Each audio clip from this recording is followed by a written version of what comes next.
ادب کی بات کروں گا حدود کے اندر نبی کا ذکر ہے شامل درود کے اندر. ادب کی بات کروں گا حدود کے اندر نبی کا ذکر ہے شامل درود کے اندر. اور جو رسول پاک کی محفل میں آیا کرتے ہیں, جو رسول پاک کی محفل میں آیا کرتے ہیں, ارے حلال گھوم رہا کرتا ہے ان کے وجود کے اندر. کہتے نا سبحان اللہ. آپ یہ جاننا درود کوئی چھوٹا سا ورد نہیں, کوئی چھوٹا وظیفہ نہیں. درود کے تعلق سے علامہ جلیل القادری نے پڑھا تھا, بڑا ہی شاندار پڑھا تھا. اے شہنشاہ مدینہ الصلاۃ والسلام, اے شہنشاہ مدینہ الصلاۃ والسلام, زینتی عرشی معلا الصلاۃ والسلام. اور جب بات ہم مومنوں کی چلی, جب بات ہم خطا کاروں کی چلی, جب بات ہم سیاکاروں کی چلی, تو پھر پڑھتے ہیں کہتے ہیں ارے مومنوں مومنوں مومنوں پڑھتے رہو, مومنوں پڑھتے رہو.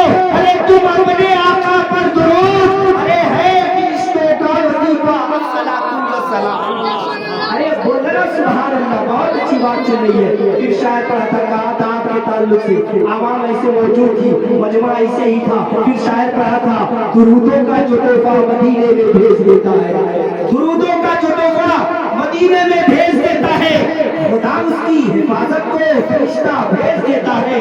درودوں کا جو تحفہ مدینے میں بھیج دیتا ہے, خدا اس کی حفاظت کو فرشتہ بھیج دیتا ہے.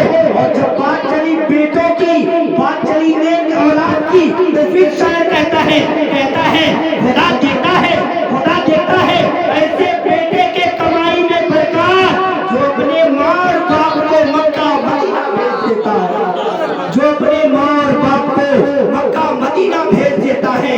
اور جب بات چلی پھر آگے شاعر کہتا ہے ہمیں ہندر والی کا ابھی کچھ دن پہلے عرس تھا, ابھی کچھ دن پورے ہندوستان کے لوگ چھٹی شریف کو منایا ہے. پھر جب شاعر پڑھتا ہے کہتا ہے ہمیں اجمیر سے بھیجے, ہمیں اجمیر سے بھیجے. تو اس میں حیرت کیا, ارے انا ساگر جو لینے کو ایک کاسا بھیج دیتا ہے, انا ساگر جو لینے کو ایک کاسا بھیج دیتا ہے. حضرت محترم, اگر میں دل لگا کر بول رہا ہوں تو قسم خدا کی آپ کا حق بنتا ہے کہ آپ بھی دل لگا کر ہی کچھ کہتے ہیں.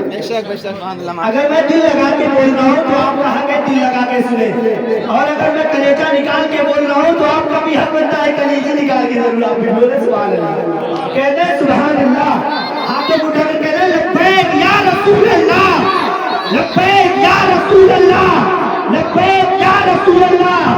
ہر ابتدا سے پہلے ہر انتہا کے بعد, ہر ابتدا سے پہلے ہر انتہا کے بعد, ارے ذات نبی بلند ہے, ذات خدا کے بعد. ارے دنیا میں احترام کے قابل ہے وہ لوگ, میں مانتا ہوں سب کو مگر مصطفیٰ کے بعد, میں مانتا ہوں سب کو مگر مصطفیٰ کے بعد. حضرات بڑے ہی مبارکباد کے لائق ہیں آپ حضرات کہ آپ اس پاکیزہ محفل میں بیٹھے ہوئے ہیں. ابھی بہت سارے علماء کرام منبر پاک پر جلوہ ہوں گے اور ہر ایک کے ایک نورانی بیانات کو آپ کو سماعت کرنی ہے, اور بہت ہی اچھی اچھی نعت و منقبت آقا کی شان میں سنیں گے آپ. آج آپ کا دل بھی بدلے گا, اور آپ کا دل بھی بدلے گا, اور آپ کا کلیجہ بھی بدلے گا, اور سن کر آقا کی نعت آپ ضرور سبحان اللہ سے بات ضرور دیں.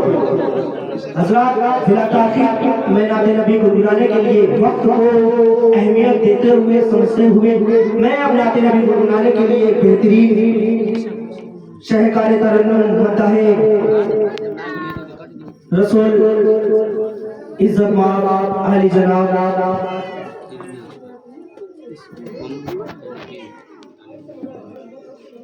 آپ ہی کے گاؤں کے مہکتا اور چمکتا چہکتا بہترین آواز کا مالک علی جناب فہیم الدین صاحب وائیں اپنی قیمتی اشعار سے ہم سامعین کے قلوب کو مجلہ کریں. آئیے اور کا استقبال بیٹھ کر سواگت نعرے تکبیر و نعرے رسالت سے کر لیں. سارا مجمع ایک ہاتھ کو حسنی دوسرے ہاتھ کو حسینی تلوار بنا کر نعرے کا بلند کرے. نعرے